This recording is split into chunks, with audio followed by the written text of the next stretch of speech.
Le WIP Business Show est on air. Votre podcast 100% business, 100% relax.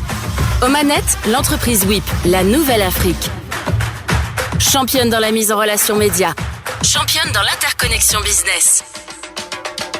Et comme la seule vérité à dire est celle qui n'a jamais été révélée, accrochez-vous. Car maintenant, votre vie basculera pour toujours. Bonjour à tous, bienvenue si vous nous rejoignez. On va parler aujourd'hui de ceux qui conseillent aux autres de financer. C'est vrai que ça peut paraître un peu barbare, mais Cyril Armand va nous expliquer tout cela. Vous êtes directeur adjoint de Finance Innovation. Bonjour Cyril. Bonjour Rudy. Tout d'abord, la première question, Cyril Armand, merci d'être avec nous. Qu'est-ce que Finance Innovation ?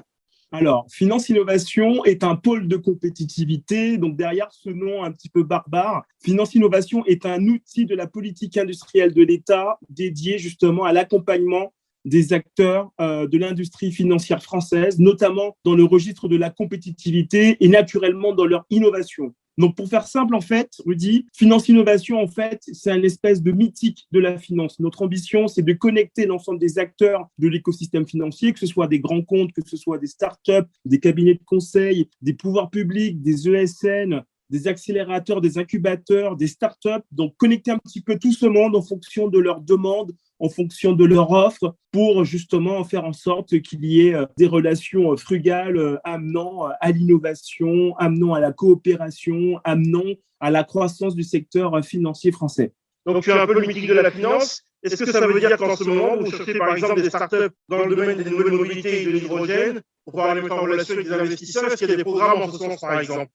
Alors, nous, on recherche effectivement des startups qui soient capables d'accompagner le verdissement de l'économie, le verdissement de la banque, en fait. Aujourd'hui, les choses ne t'ont pas échappé. On a vécu 2 ans avec une période de Covid, avec une période de transition, qu'elle soit économique, sociétale, environnementale. Et en fait, Finance Innovation cherche des projets, justement, cherche à cartographier des projets en fonction de leur caractère stratégique, innovant et en fonction de leur business model, qui soient capables, justement, de permettre aux acteurs de la place de Paris de mettre en place justement une finance durable et surtout de faire de Paris justement ce nouveau hub de cette finance qui prend en compte justement la transition écologique, l'urgence climatique en cours. Donc des projets d'hydrogène, effectivement, pourquoi pas, mais il faut qu'il y ait un lien, si tu veux, avec la finance et que nos acteurs, les grands comptes, que ce soit des banques, que ce soit des sociétés de gestion d'actifs, soient capables justement d'accompagner ces projets et de les faire financer. Alors, vous avez combien de startups d'entreprises que vous mettez en relation avec un portefeuille de combien d'investisseurs cette année? C'est difficile à dire, en fait. On est dans une phase où, effectivement, durant la crise, il y a eu des investissements. Je crois que ça ne t'a pas échappé de voir qu'aujourd'hui, il y avait pratiquement une licorne qui sortait tous les jours en France, et notamment dans la FinTech. Je pense à des boîtes comme Conto, notamment, comme Shift Technology dans le domaine des assurances. Nous, on a une communauté à peu près de 600 acteurs, en fait, et tous les trimestres, on organise des comités investisseurs où nous avons à peu près 4 ou 5 startups justement, qui sont mis en relation directement avec des investisseurs. Les investisseurs, évidemment, n'ont pas besoin de Finance Innovation pour rencontrer ces boîtes, puisqu'elles recherchent naturellement de l'argent, donc ces boîtes sollicitent ces investisseurs, mais Finance Innovation a un label de qualité qui permet justement d'attester la qualité de ces boîtes et donc qui permettent aux investisseurs d'aller beaucoup plus vite dans la sélection de leurs futurs investissements. Donc, je ne peux pas te donner un chiffre précis, mais en tout cas, pour reprendre un petit peu la métaphore du site de rencontre, du mythique de la finance, en permanence, des mises en relation sont effectuées avec ces investisseurs et on peut dire que depuis le début de notre existence, on a contribué à plus de 1 milliard facilement d'investissements au sein de nos startups et à la création de plus de 12 000 emplois. Donc plus d'1 milliard d'investissements, effectivement. Ça, c'est sur l'année 2022, depuis l'année de la création. Ça, c'est depuis la création, mais c'est vrai qu'en 2022, je veux dire, encore une fois, on est au début de l'année. Je pense qu'on fera facilement 80% du chiffre que je t'ai annoncé, en fait, à travers l'écosystème. Encore une fois, Finance Innovation, malgré son nom, ne finance pas des projets, mais permet justement aux acteurs d'identifier les projets qui seront financés. Donc, on est dans une logique collective et je pense qu'on dépassera ce chiffre allègrement, en fait, pour 2022. Comment intégrer Finance Innovation ?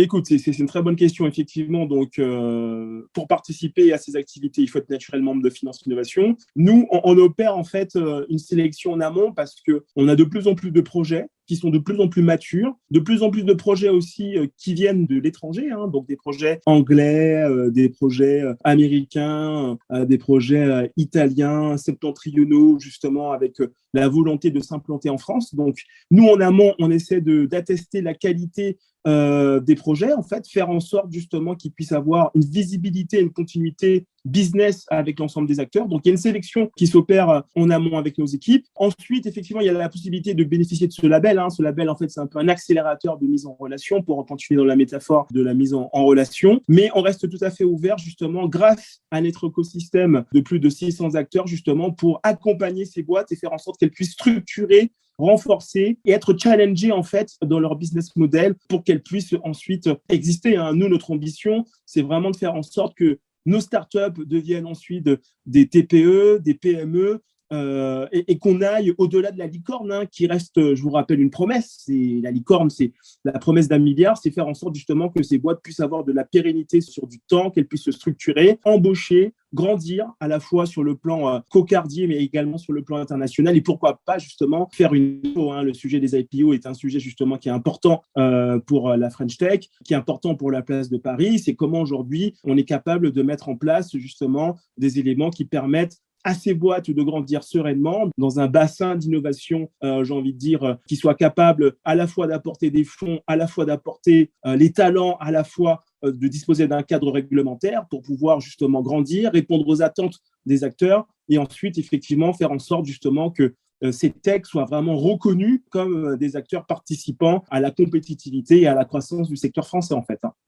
Alors, juste par exemple sur les nouvelles mobilités, est-ce que vous voulez que le projet soit déjà créé, ce qui peut être pour l'instant que sur papier, entre guillemets, si c'est un projet qui dépasse les millions d'euros, et à peu près quels sont les tickets minimums d'investissement que vous avez connaissance? Écoute, effectivement, si c'est toujours bien d'avoir des projets qui soient en phase de commercialisation, qu'on dépasse le stade du papier, surtout par rapport à la demande d'investissement. Je veux dire, les investisseurs seront très sensibles à la qualité du projet. Tu imagines bien qu'il y a beaucoup de projets justement qui souhaitent se faire financer, mais qui ne sont pas structurés pour.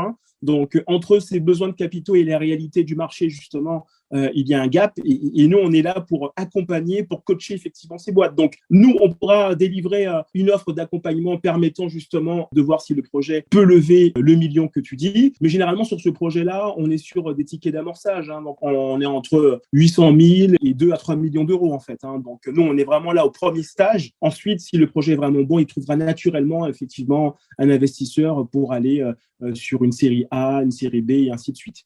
Quels sont les éléments à ne pas faire pour un entrepreneur qui réclame entre 2 et 3 millions d'euros?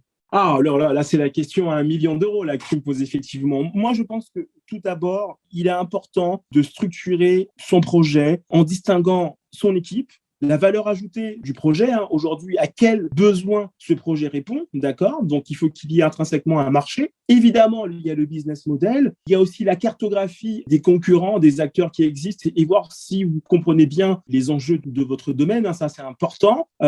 Quelles sont vos ambitions aussi à l'international? Aujourd'hui, on accompagne des boîtes qui sont banque globale, pas franco-françaises. Aujourd'hui, le marché européen, c'est le marché naturel aujourd'hui des fintechs qu'on accompagne. Donc, toutes ces questions, justement, sont importantes pour voir comment on est en mesure de dimensionner le projet, en fait. Ça, c'est très, très important. Et il faut savoir que la levée de fonds en France est beaucoup plus facilitée parce qu'il y a des acteurs, justement, qui ont compris l'intérêt du sujet et l'intérêt, justement, d'accompagner nos pépites françaises. Mais par contre, la compétition est beaucoup plus rude parce qu'il faut être en mesure de pouvoir expliquer simplement ce qu'on fait, où on va, éviter d'être jargonneux, avoir un projet vraiment pertinent, en fait. C'est vraiment ça, la clé du succès. À quel besoin vous répondez? Simplement, expliquer en 2-3 minutes, comme à un enfant de 5 ans ou à ma grand-mère, votre business model. Et beaucoup de personnes, en fait, se perdent sur leur marché, se perdent sur la valeur ajoutée de leur projet parce que ça ne répond pas forcément à un besoin qui existe, en fait. Et je pense que tu parlais de mobilité, tu parles de transition écologique. Les projets avec une dimension industrielle, justement, cet aspect est beaucoup plus renforcé, en fait.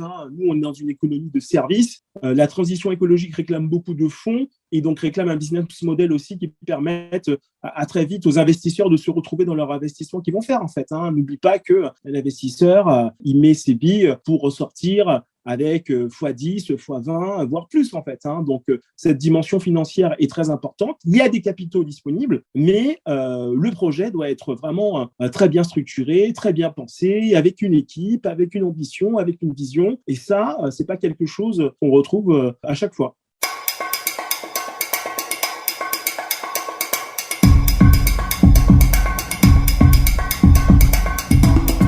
Vous accompagnez beaucoup d'entreprises engagées dans les nouvelles mobilités. Est-ce que vous pouvez nous décrire exactement comment se compose votre engagement dans ce secteur auprès des startups qui agissent dans ce secteur?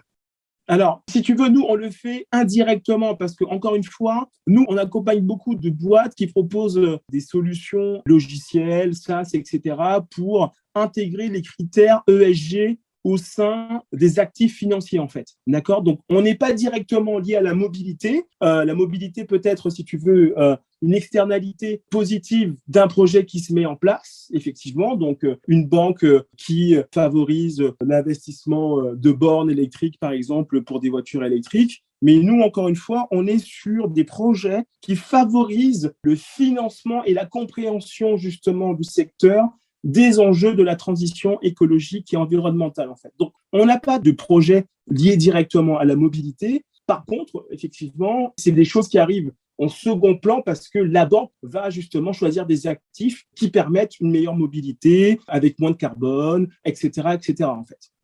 Vous parlez d'un club business. Est-ce que vous pouvez nous en dire plus? Alors, nous, on travaille avec l'ensemble des investisseurs de la place, en fait, que ce soit des venture cap, que ce soit des boîtes d'equity, que ce soit des leveurs de fonds. Nous, on travaille avec l'ensemble des acteurs de la place, en fait. Nous, on n'a pas de parti pris à choisir tel ou tel investisseur. Encore une fois, Finance Innovation, c'est vraiment le mythique de la finance. Donc, on ouvre notre portefeuille via quand même une sélection qui permette de choisir de très bons projets. Notre idée, c'est pas de présenter n'importe quel projet. Et encore une fois, les projets qui sont dans nos comités sont accompagnés, sont coachés pour la prise de parole, pour la formalisation de leur business model, de leur deck. Donc, on est là justement pour apporter notre expertise. Mais l'ensemble des investisseurs de la place sont présents, qu'ils soient français, européens, américains. Je crois que tu sais qu'aujourd'hui, la tech française est hyper bien valorisée aujourd'hui auprès d'acteurs étrangers qui s'installent sur Paris, parce que du coup, on a l'équivalent des solutions américaines avec, j'ai envie de te dire, peut-être encore plus d'efficacité économique. Donc, nous, on est ouvert à tout le monde. Et si tu veux, ce club, au final, il existe par lui-même parce que les investisseurs se connaissent déjà. Et pour eux, c'est l'occasion d'avoir du recul, d'avoir une certaine introspection sur les projets, de se retrouver, d'échanger avec les start-upers dans un cadre qui est proposé par Finance Innovation. Donc, nous, on est un tiers de confiance. On facilite, encore une fois, la mise en relation. Donc, tous les investisseurs sont évidemment bienvenus. Et généralement, ils sont tous connus, en fait. Donc, c'est un milieu où les acteurs se connaissent bien et ils se retrouvent naturellement chez Finance Innovation. Ça fait plus de 14 ans qu'on existe, nous. Et donc, on connaît, j'ai envie de dire, le métier et les investisseurs, surtout, nous font confiance. Donc, c'est très important. Merci Cyril Armand. Je rappelle que vous êtes le directeur général adjoint de Finance Innovation. Merci d'avoir répondu à nos questions. Merci Rudy. Puis voilà, n'hésitez pas à me contacter pour toute demande, que ce soit de l'accompagnement, demande d'information, demande de veille. On est là pour ça et puis avec plaisir pour échanger prochainement. Merci Rudy. Le WIP Business Show est on air. Votre podcast 100% business, 100% relax. Aux manettes, l'entreprise WIP, la nouvelle Afrique. Championne dans la mise en relation média. Championne dans l'interconnexion business. Et comme la seule vérité à dire est celle qui n'a jamais été révélée, accrochez-vous. Car maintenant, votre vie basculera pour toujours.